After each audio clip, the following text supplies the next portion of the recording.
ഗുരുക്കളെ, നമോ നമഃ. ആ വീട്ടിൽ നിന്നും കിട്ടിയ ഒന്നാണിത് ഗുരു. ആ വീട്ടിലെ ഏതൊരു വസ്തുവിൽ തൊടുമ്പോഴും അത് നാഗമായി മാറിക്കൊണ്ടിരിക്കുന്നു. പക്ഷേ ഈ മാലയിൽ തൊട്ടപ്പോൾ മാത്രം ഇത് നാഗമായി മാറിയതേയില്ല. നന്നായി, ഇങ്ങ് തരൂ.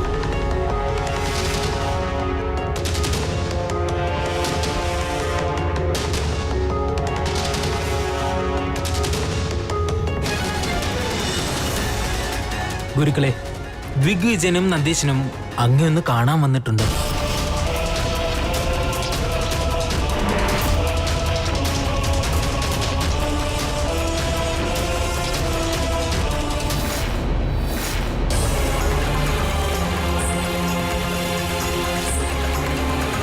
ഞങ്ങളോട് ക്ഷമിക്കണം ഗുരുദേവ. അങ്ങ് എത്രയൊക്കെ പറഞ്ഞിട്ടും സംഭവിക്കാൻ പാടില്ലാത്തത് സംഭവിച്ചു. അങ്ങ് ഞങ്ങൾക്ക് തന്ന കണ്ഠഹാരം നഷ്ടപ്പെട്ടു പോയി ഗുരുദേവ. എന്താണിത് ശിവാനി? കണ്ഠഹാരം നഷ്ടപ്പെട്ടു പോയെന്നോ? ഹേ പരമശിവ, എന്തൊരു പരീക്ഷണമാണിത്!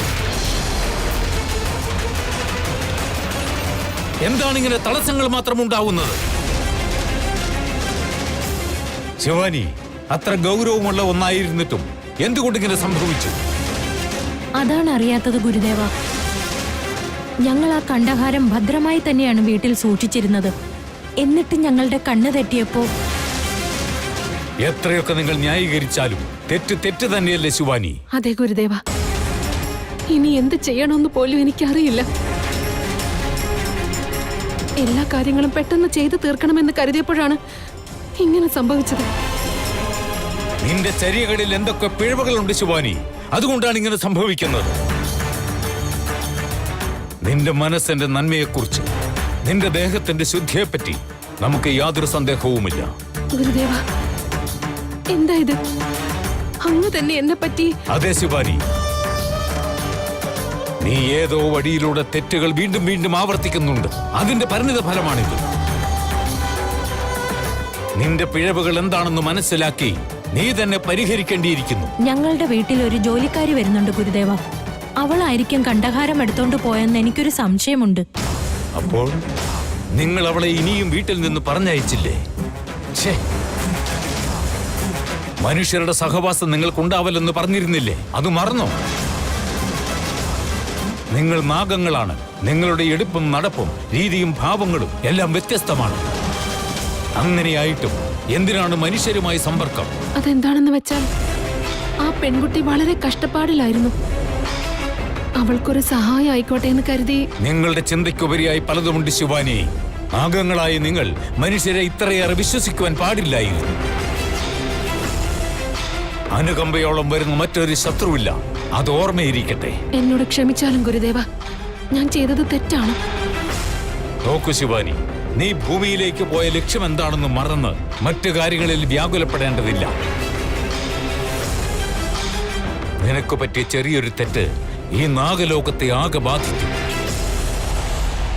അതിനെക്കുറിച്ച് നല്ല ബോധം വേണം. എത്രയും പെട്ടെന്ന് തന്നെ അവളെ വീട്ടിൽ നിന്ന് പുറത്താക്കും. ആയിക്കോട്ടെ ഗുരുദേവ. വേഗം തിരിച്ചുപോയി അതിനു വേണ്ട കാര്യങ്ങൾ ചെയ്യൂ. കണ്ഠഹാരം ചിലപ്പോൾ അബദ്ധത്തിൽ അവൾ തന്നെ മോഷ്ടിച്ചതാവാം. ശരി ഗുരുദേവ, അങ്ങ് പറഞ്ഞതുപോലെ ചെയ്യാം. പോയി വരൂ.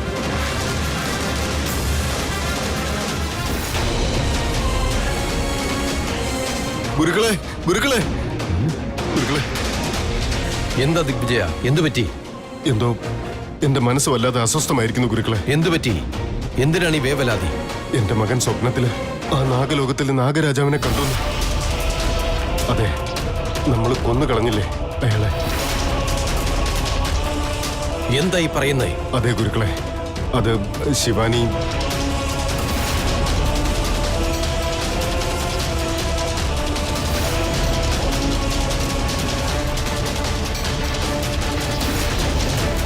ഗുരുക്കളെ,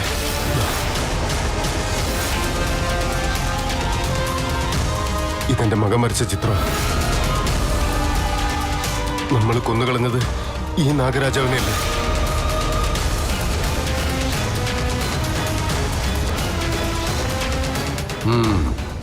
മനസ്സിലായി എനിക്ക്. ഇത് ആശങ്കപ്പെടേണ്ട കാര്യമല്ലേ ഗുരുക്കളെ? എന്റെ മകന്റെ സ്വപ്നത്തില് നമ്മൾ കൊന്നുകളഞ്ഞ നാഗരാജാവ് എങ്ങനെയാ വരുന്നേ? എന്തായാലും അവനത് ഓർമ്മിച്ചെടുത്ത് ചിത്രം വരച്ചുകൊണ്ട് നമുക്ക് കാണാൻ പറ്റി. അല്ലായിരുന്നെങ്കിൽ ഇനി എന്താ ചെയ്യ ഗുരുക്കളെ? ദിഗ്വിജയ, നീ ഇതിനെ ഒരു നിസ്സാര കാര്യമായി കാണാൻ പാടില്ല. നിന്റെ മകന്റെ സ്വപ്നത്തിൽ ആ നാഗരാജാവ് വന്നെങ്കിൽ അതത്ര നല്ല കാര്യമല്ല. നിന്റെ മകനീ കണ്ടതെല്ലാം സ്വപ്നത്തിലാണ്. സ്വപ്നം ഒരു സത്യമല്ല. സമാധാനമായിരിക്കൂ. നിന്റെ കയ്യിൽ നാഗമാണിക്യമുണ്ട്. നാഗമാണിക്യത്തിന്റെ പ്രഭാവം നിന്റെ കുടുംബത്തിന്റെ മേലും എപ്പോഴും ഉണ്ടാകും. ഇപ്പോൾ നിന്റെ മകൻ ഒരു നാഗരാജാവിനെ സ്വപ്നം കണ്ടു, അത്രയേ ഉള്ളൂ.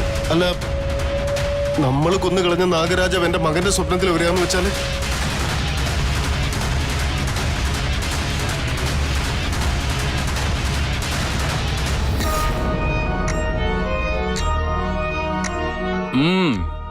എന്താ മോനെ, എന്തൊക്കെയാണ് പരിപാടികൾ?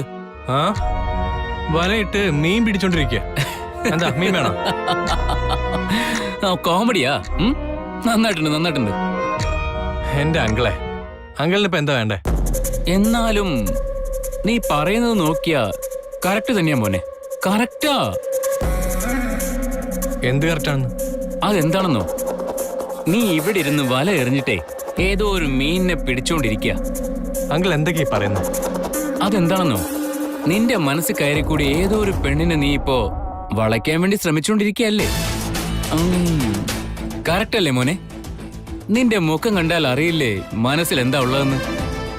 എന്റെ അങ്കിളെ, ചുമ്മാ ഓരോന്ന് പറഞ്ഞുണ്ടാക്കല്ലേ, എനിക്ക് അങ്ങനെ ഒന്നുമില്ല. ഇത് തന്നെയാണ് ലവിന്റെ ലക്ഷണം. തന്റേതായ ലോകത്ത് താൻ ഇരിക്കുന്നു, ഈ ലോകവും താനുമായിട്ട് യാതൊരു ബന്ധമില്ലാത്ത പോലെയാ താൻ പെരുമാറുന്നത്. ഭക്ഷണം കഴിക്കാതിരിക്കുന്നു, ഉറക്കമില്ലാതിരിക്കുന്നു. ആരെങ്കിലും എന്തെങ്കിലും ചോദിച്ചു കഴിഞ്ഞാൽ ഒന്നും മിണ്ടാറുമില്ല. എപ്പോ നോക്കിയാലും ചിന്തയിലായിരിക്കും. ഒന്ന് പോങ്ങളെ, അങ്ങനെയൊന്നുമില്ല. എന്തെങ്കിലും ഉണ്ടെങ്കിൽ ഞാൻ പറയില്ലേ. ഈ പ്രേമിക്കാനൊന്നും ഇപ്പൊ ടൈമില്ലെങ്കിലേ. അതെ മോനെ, ഈ പ്രേമം എന്ന് പറഞ്ഞ സാധനം തൊട്ട് കഴിഞ്ഞാലേ പ്രശ്നം. എന്താണെന്നറിയോ, നല്ല മണമുള്ള ഒരു പെട്ടി മുല്ലപ്പൂ നമ്മുടെ മുന്നിൽ വെച്ചാ അത് അധിക സമയം നോക്കിയിരിക്കാൻ പറ്റില്ലല്ലോ. അങ്ങനെയല്ലേ മോനെ? ഇനി ഞങ്ങൾ ഇവിടുന്ന് പോയില്ലെങ്കിൽ എന്റെ സ്വഭാവം മാറി ഞാൻ പറഞ്ഞേക്കാം. ആയിക്കോട്ടെ, വിടുമോനെ, പോവല്ലേ. അതുപോട്ടെ, നിന്റെ ആ പെൺകുട്ടി ആരെന്ന് പറയും. എന്റെ അങ്കിളെ, ആയിക്കോട്ടെ, ആരെങ്കിലും ആയിക്കോട്ടെ.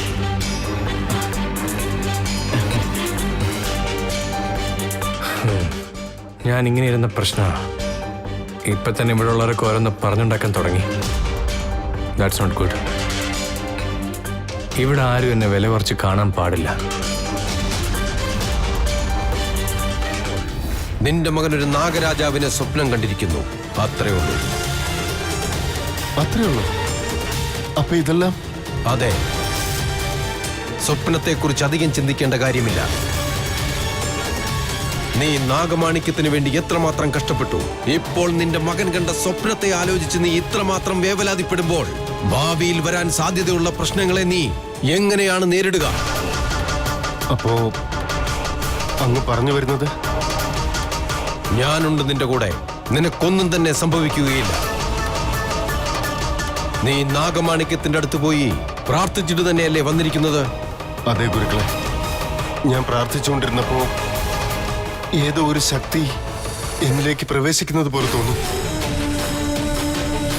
അതെന്താണെന്ന് എനിക്ക് വിവരിക്കാൻ സാധിക്കുന്നില്ല. നിനക്ക് നാഗമാണിക്യത്തിന്റെ ശക്തി ലഭിക്കുവാനുള്ള സമയം അടുത്തു വരുന്നു. നീ മറ്റൊന്നും ചിന്തിക്കേണ്ടതില്ല. സന്തോഷമുള്ള കാര്യമാണ്. എന്നാലും എന്നെ അലട്ടിക്കൊണ്ടിരിക്കുന്ന ഈ നാഗലോകത്തെ പ്രശ്നങ്ങൾ എങ്ങനെ സോൾവ് ചെയ്യും? നാഗമാണിക്യം എന്റെ കയ്യിലുണ്ടെന്നോർത്ത് സന്തോഷിക്കാൻ പോലും ഈ പ്രശ്നങ്ങൾ എന്നെ അനുവദിക്കുന്നില്ലല്ലോ. ഒന്നിനു പുറകെ ഒന്നായി പ്രശ്നങ്ങൾ ഉണ്ടായിക്കൊണ്ടിരിക്കും. അതിനെല്ലാം ഞാൻ പെട്ടെന്ന് തന്നെ പരിഹാരം കണ്ടെത്തുന്നതാണ്. നീ അതോർത്ത് വ്യാകുലപ്പെടണ്ട, പൊയ്ക്കോളൂ. എന്നാലും ഇതിനെല്ലാം ഒരു പരിഹാരം പറഞ്ഞു തന്നാല്? നീ കൂടുതലായി ഒന്നും ചിന്തിക്കണ്ട, ഞാനെല്ലാം നോക്കിക്കൊള്ളാം. പുറപ്പെട്ടോളൂ. ശരി ഗുരുക്കൾ. വിജയ് ഭവ. ഗുരുക്കളെ, അങ്ങ് ഈ കണ്ഠഹാരത്തെ പറ്റി അവരോടൊന്നും പറഞ്ഞില്ല. ആദ്യം സത്യം എന്താണെന്ന് ഞാനൊന്നറിയട്ടെ, എന്നിട്ട് അവരെ അറിയിക്കാം. ഇപ്പോഴേ ദിഗ്വിജയൻ ഭയപ്പെട്ടിരിക്കുകയാണ്. കൃത്യസമയമാകുമ്പോൾ എല്ലാം ഞാൻ തന്നെ അറിയിച്ചോളാം. സുരേഖ, സുരേഖ, സുരേഖ, സുരേഖ, സുരേഖ, എവിടെയാ നീ? സുരേഖ, സുരേഖ, സുരേഖ, കണ്ടോ അവളെ? ശിവാനി, ഇവിടെങ്ങും കാണുന്നില്ല. അതെ നീലി, എനിക്ക് തോന്നുന്നു അത് അവള് തന്നെ എടുത്തോണ്ട് പോയതെന്ന്. നമ്മൾ അവളെ എങ്ങനെയെങ്കിലും കണ്ടുപിടിച്ചേ പറ്റൂ, ഇല്ലെങ്കിൽ നമുക്കതൊരു ആപത്താകും. എന്താ ഇനി ചെയ്യാ? നീലി, നിന്റെ മാന്ത്രിക വിദ്യയിലൂടെ അവളെ കണ്ടുപിടിക്കാൻ നിനക്ക് പറ്റില്ലേ? അവൾ എവിടെയാണുള്ളതെന്ന് നോക്ക്. ഇല്ല ശിവാനി, എന്റെ ശക്തി ഉപയോഗിച്ച് ആ പെൺകുട്ടിയെ കണ്ടെത്തുവാൻ സാധിക്കില്ല. എന്റെ ശക്തി ഉപയോഗിച്ച് നാഗലോകത്തുള്ള വസ്തുക്കൾ മാത്രമേ കണ്ടെത്തുവാൻ സാധിക്കൂ. അവളെ കണ്ടുപിടിക്കാൻ ചിലപ്പോ പറ്റില്ലായിരിക്കും, പക്ഷേ കണ്ഠഹാരം നിനക്ക് കണ്ടുപിടിക്കാൻ പറ്റില്ലേ? അത് നാഗലോകത്തെ സ്വത്തല്ലേ? അതെ, ശരി. വാ.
ഇതെന്താ ഇത് നീലി?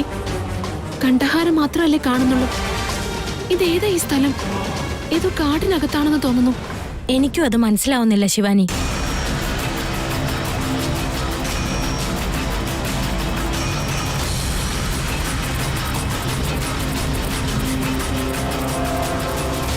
ആ സ്ഥലം ഏതാണെന്ന് അറിയാൻ പറ്റിയിരുന്നെങ്കിൽ ഇപ്പൊ തന്നെ നമുക്ക് അങ്ങോട്ട് പോവായിരുന്നു. അതെങ്ങനെയൊന്നും അറിയാൻ പറ്റിയ നീലി? പോയി നോക്കാമായിരുന്നു ശിവാനി. പക്ഷേ എന്റെ കഴിവിന്റെ പരമാവധിയാണിത്. ഇതിലുപരി എന്നെ കൊണ്ടൊന്നും ചെയ്യുവാൻ സാധിക്കില്ല.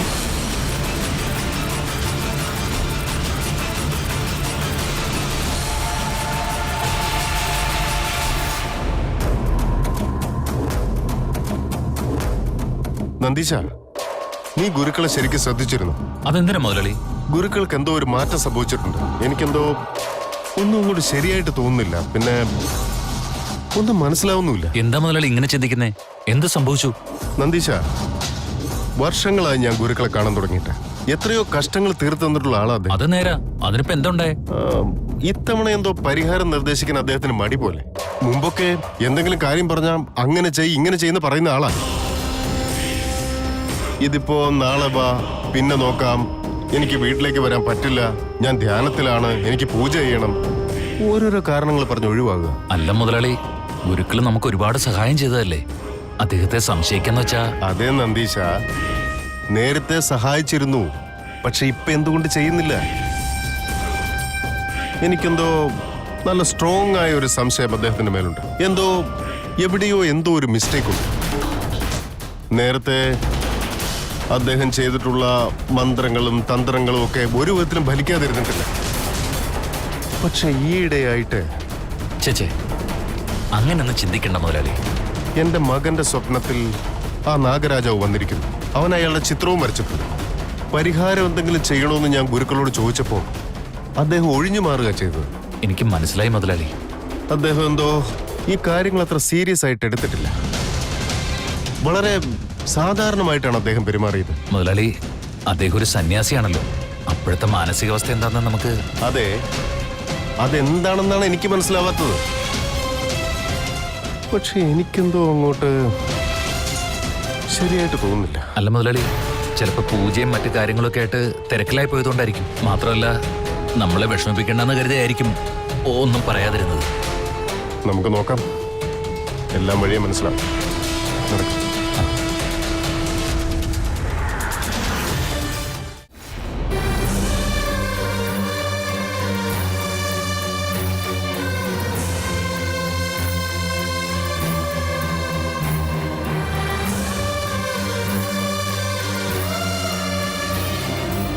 ശരിയും തെറ്റും പറഞ്ഞിരിക്കാനുള്ള സമയമല്ല തൃശ്ശൂർ ഇത്. ഇവിടുന്ന് പോവാൻ പറഞ്ഞത് കേട്ടില്ലേ? പറഞ്ഞത് മനസ്സിലായില്ലേ? ഇറങ്ങി പോകാൻ. ഹലോ,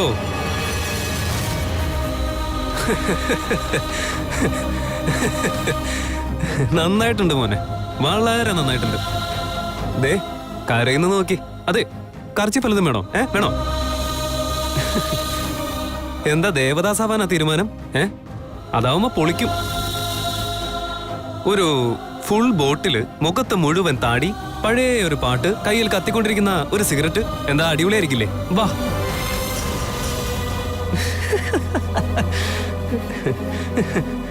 ഏയ്, എന്റെ സങ്കടം ആർക്കും മനസ്സിലാവില്ല. കളിയാക്കി ചിരിച്ചോ, ആയിക്കോട്ടെ. പക്ഷെ എന്റെ ഹൃദയം കീറിപ്പൊളിയുന്നുണ്ടല്ലേ. ഞാനല്ലാതെ വേറെ ആര് മനസ്സിലാക്കാനാ? അല്ല, ചോദിക്കുകയും പറയാതെയും പോയി അവളോട് കല്യാണം കഴിച്ചോട്ടെ എന്നും ചോദിച്ചിട്ട് ഇവിടെ വന്നിരുന്ന് കരഞ്ഞിട്ട് നീ വല്ല കാര്യമുണ്ടോ? ആര് കേൾക്കാനാ നിന്റെ ഈ നിലവിളി? കമോൺ മാൻ, കമോൺ. ഞാൻ എന്ത് തെറ്റ് ചെയ്തിട്ടാ? ഞാനിപ്പോ എന്ത് തെറ്റ് ചെയ്തെന്ന് പറയുന്നത്? ഞാനെന്താ, അവൾക്ക് ക്യാൻസർ അല്ലേ, അതുകൊണ്ട് ജീവിതം തരാം വാ എന്നും പറഞ്ഞ് വിളിച്ചതാണോ? എനിക്ക് അവളുടെ കാര്യത്തിൽ ഒരു തരത്തിലുള്ള അനുകമ്പയില്ല. ഞാൻ അവളെ എന്റെ പ്രാണനേക്കാൾ അധികം സ്നേഹിക്കുന്നുണ്ട്. നീ പറയുന്നതൊക്കെ ശരിയാ, പക്ഷെ അവൾക്കും അതുപോലെ തോന്നണ്ടേ? അല്ലേ? ആലോചിച്ച് നോക്ക്. ഇപ്പൊ നോക്കി, നിനക്കൊരു അസുഖം വന്നു, നീ മരിച്ചോണ്ടിരിക്ക.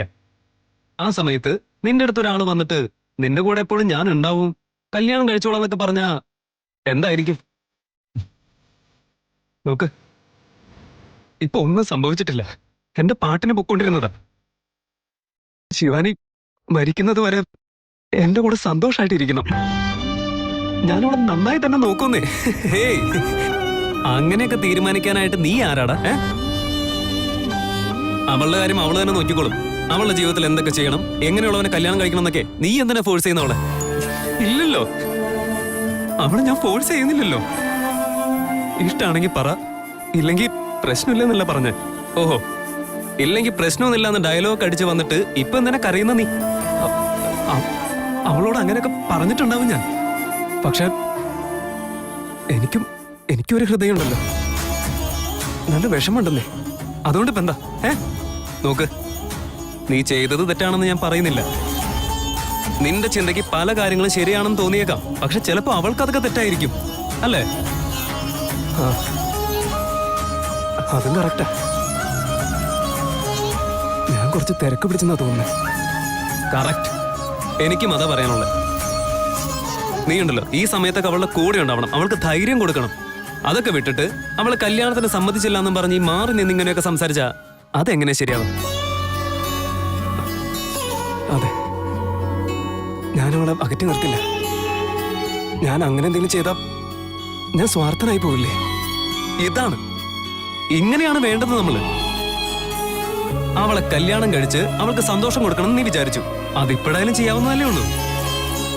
അവളോട് നന്നായി സംസാരിച്ചിട്ട് അവൾക്ക് കുറച്ച് സമയം കൊടുക്ക്. അവൾക്ക് ഒരു പ്രശ്നവും വരാത്ത രീതിയിൽ അവളുടെ കൂടെ തന്നെ ഉണ്ടാവണം നീ. സിമ്പിളായിട്ട് പറഞ്ഞ, അവളുടെ ജീവിതത്തിന്റെ അവസാന നിമിഷം വരെ സമാധാനമായിട്ട് സന്തോഷത്തോടെ നോക്കണം നീ. അങ്ങനെ തന്നെ ചെയ്യാല. ശിവാനിക്ക് ഒരു അപകടവും സംഭവിക്കരുത്. അങ്ങനെയായിരിക്കും. തൃശ്ശൂർ, നീ ധൈര്യം കൈവിട്ടാ പിന്നെ അവളുടെ ജീവിതം അപകടത്തിലാവും. നന്നായിട്ട് ആലോചിക്കും.